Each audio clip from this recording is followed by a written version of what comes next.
So the way you develop a marketing strategy is you need to start asking like these three questions first. Your primary question is, where is your audience? So you need to understand your target audience really well and understand what platforms they use. Are they on Reddit? Are they on Facebook? Are they on Twitter? Like you need to understand that. And the second question you need to ask is, what is your marketing budget?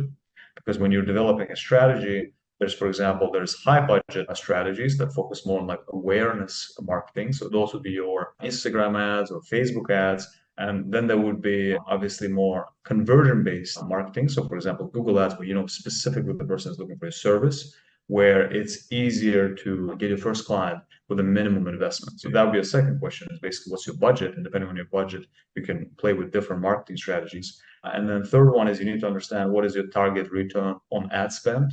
So return on ad spend is how much you're putting into marketing and how much you're getting back. You need to understand what is your break-even return on ad spend. So at what point as a business you break even.